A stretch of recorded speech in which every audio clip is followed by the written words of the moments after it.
Page 30, gumball machine. They're not really adding anything new here. You're altering the rhythm a little bit in 3/4 time. So far, all we've had are quarter notes or dotted half notes. But here you see you get a combination of a half note and a quarter note because those together is 3 counts. And it doesn't matter if the quarter note comes first or second. You just play it as it comes. So the half note will get 2 counts and then the quarter note, but it's still a total of 3 counts. So let's look this machine over here.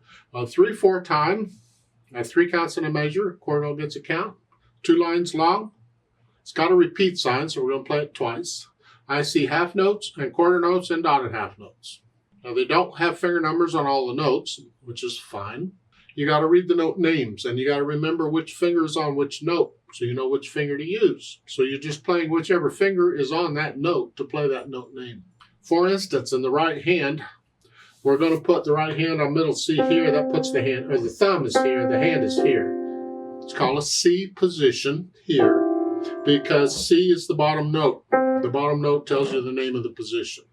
In this case, when both thumbs are on that, we call that middle C position here. But when just one hand is there, it's a C position. And that's, so you got to remember which finger's on which note names. So it's C, C, D, D, and that's kind of what you can do to say the note name and play it. E, F, G, just forget the rhythm, just do that. That way you're remembering, I hope, that 4th finger's on the F, because that's in this position, and that's where you are right now. Some other piece, you'd be somewhere else, but here, you're there. In the left hand, his thumb is on the G, which is here. The middle C is here, the G is here, so it's here. And this is a C position because, again, the bottom note is C, and that tells you the name of the position. So we've got a lot of C positions. And the music is telling us which one to use. So it's here. So actually, both hands are in C position here. Here. But the left hand, you just remember that's a G, G, F, F, E, D, C.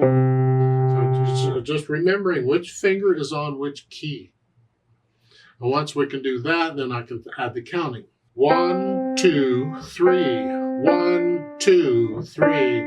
1, 2, 3. 1, 2, 3. 1, 2. 1, 2, 3. 1, 2. That gives me the rhythm, how long and short the notes are.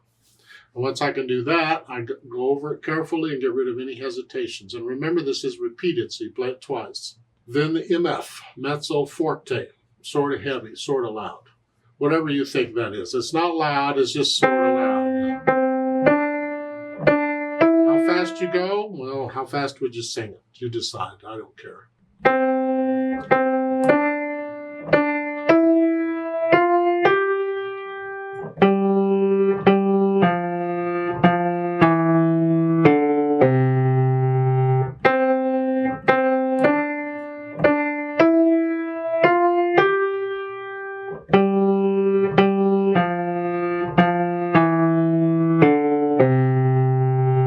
I have the little boxes there in the 3rd measure of each line where they want you to put in the finger numbers. You can do that if you want. If the 2 is there, then 3 is and 4. Or here it's 3 and 4 here. You do the finger numbers. You'll be fine. I would like to see you get away from the idea of reading finger numbers. That's really a bad habit. It's a trap. I fell into that trap a long time ago, and then I almost had to start over to relearn everything. So the sooner you can start associating the note names with which finger is on that key and just remember that, the better. Toward the bottom, they have a closer look where you can write in the counting. The 1, 2, 3, 1, 2, 3 if you want. I'll let you do that. If you have any questions, you're welcome to ask. I would like to do this duet at the bottom of the page, so we'll do this together.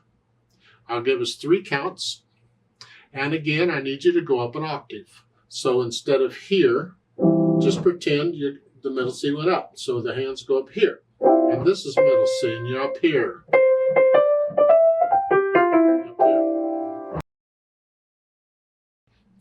1, ready, go.